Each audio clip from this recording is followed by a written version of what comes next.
Bismillahirrahmanirrahim. Assalamualaikum warahmatullahi wabarakatuh. Perkenalkan, nama saya Baik Mustika Cahyaningsih, NIM E1C019030, Prodi Pendidikan Bahasa dan Sastra Indonesia semester 4, Fakultas Keguruan dan Ilmu Pendidikan, Universitas Mataram. Pada kesempatan kali ini saya akan menyelesaikan tugas mata kuliah penulisan kreatif sastra.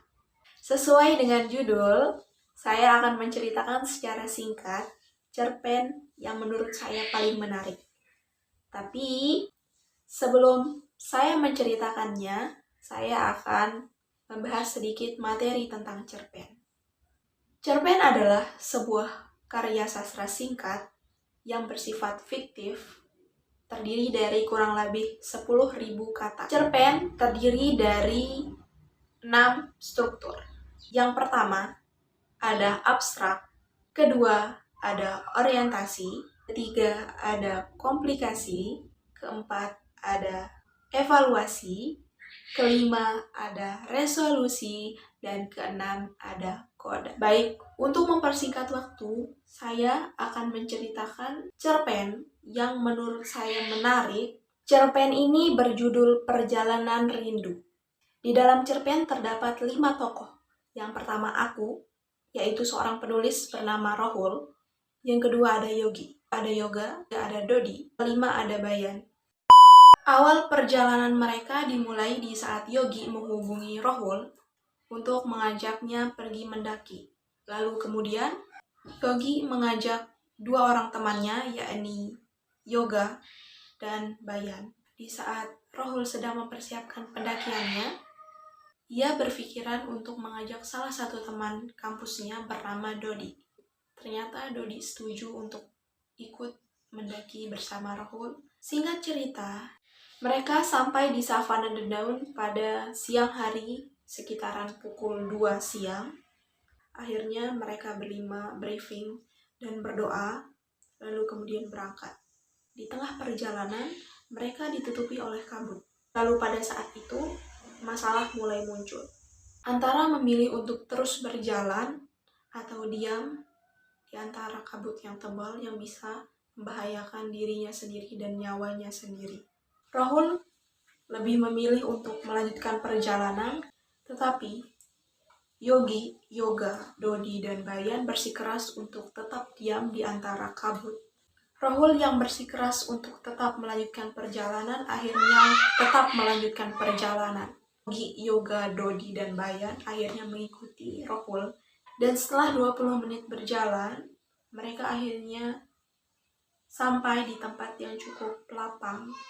Dan akhirnya mereka mendirikan tenda untuk menghangatkan diri mereka. Namun ternyata Yogi, Yoga, dan Bayan lebih memilih untuk melanjutkan perjalanan. Dodi dan Rahul akhirnya melanjutkan perjalanannya dan bertemu di persimpangan jalan.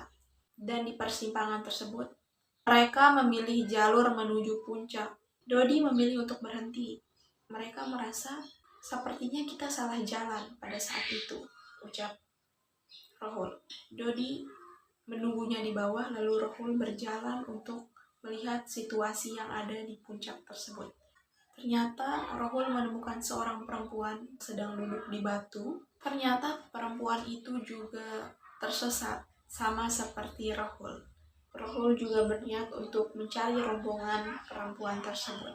Ternyata perempuan tersebut juga sedang dicari oleh rombongannya.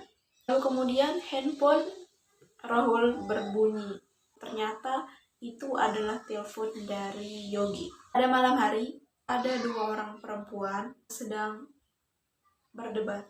Mereka mampu untuk melerainya. Kemudian, salah satu dari perempuan itu ikut gabung ke rombongan mereka berlima. Singkat cerita, suasana semakin dingin, angin semakin berhembus kencang, dan perempuan tersebut mengalami hipotermia. Selang beberapa waktu, perempuan tersebut kembali normal.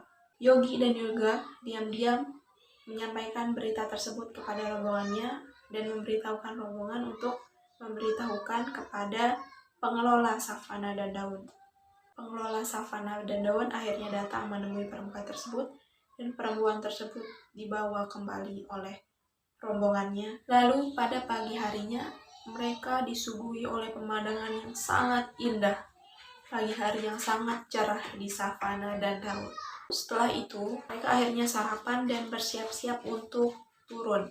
Sampainya di bawah, mereka langsung bergegas pulang.